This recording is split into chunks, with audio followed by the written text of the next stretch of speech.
Сәлеметсіңдер ме балалар? Бүгінгі екінші сынып қазақ тілі сабағына қош келдіңдер. Психологиялық ахуалды қалыптастырайық. Осы біздер қандаймыз? Талабы биік таудаймыз.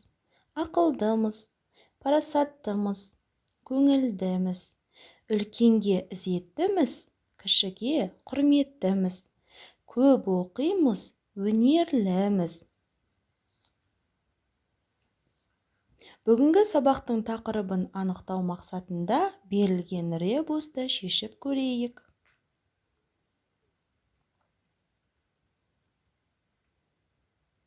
Сонымен балалар, ребустың шешімі сын есім. Бүгінгі сабағымыздың тақырыбы сын есім. Бүгінгі сабақта сенің меңгеретінің суретке қарап әңгіме құрау, мәтін ішінен сын есімдерді табу. Балалар, суретте біз не көріп тұрмыз? Дұрыс айтасыңдар. Біз суретте алманы көрдік. Алма қандай? Дәмі қандай? Пішімі қандай? Түрі қандай? Түсі қандай? Алма үлкен, қызыл, дәмді, шырынды, домалақ, тәтті.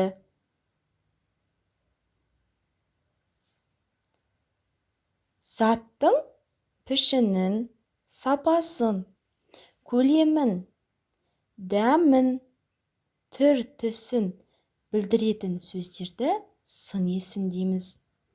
Сын есімдерге қандай, қай деген сұрақтар қойылады. Олай болса, тапсырмаларды орындауға кірісейік. 56-шы жаттығу. Берілген сурет бойынша әңгіме құрап айтамыз.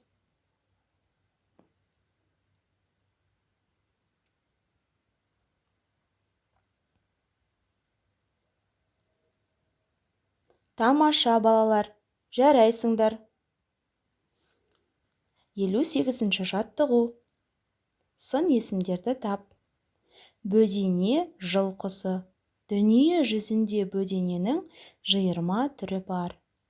Ол 7-ден 20-ға дейін жұмыртқа салады. Оны 15-17 күн басады. Бөдененің жұмыртқасы өте пайдалы. Ол баланың ойлау қабілетін арттырады екен. Балалар, сын есімдерді тауып көріңдерші.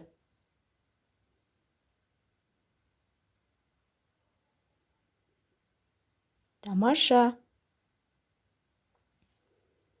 59-шы жаттығу. Жаңылтпашты көшіріп жаз. Сын есімнің астынсыз. Қане балалар, жаңылтпашты жаңылмай айтамыз. Бір жыңғылда бір мұңгүл, бір бұлбұлда мың бір жыр. Қане қайталап көрші. Тамаша балақай, жарайсың. Жаңылтпашты көшіріп жазып болсаң, сын есімді тауып, астын сыза қой.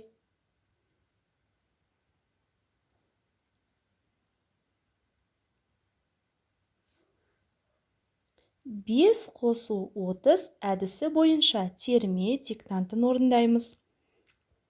Ең алдымен берілген нұсқаға назар аударайық. Мен де балғын гүлмін, арасында гүлдің.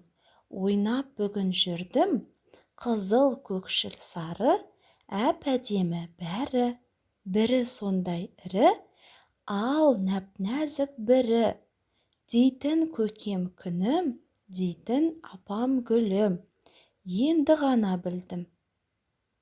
Балалар, берілген өлеңнің ішінен сын есімдерді тауып жазуымыз қажет.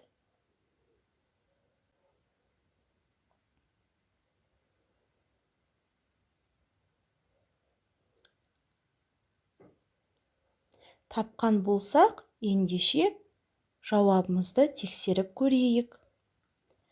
Қызыл, көкшіл, сары, әп-әдемі, нәп-нәзік. Міне, сын есімдерді дұрыс тапты деп ойлаймын.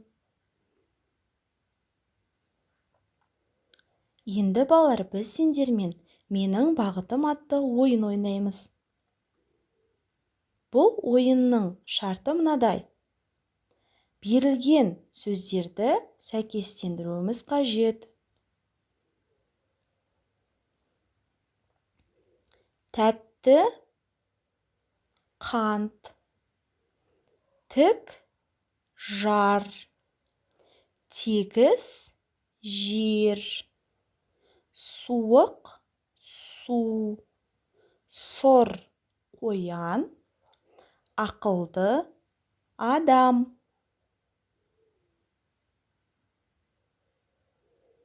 Үйге тапсырма 60-шы жаттығу. Бүгінгі сабақты меңгергенімізді анықтау мақсатында білім шыңы әдісі арқылы бағалаймыз. Өте жақсы түсіндім. Мен үшін қызықты болды. Мен сабақты жақсы түсіндім. Тақырып бойынша әлі де ізденуім керек.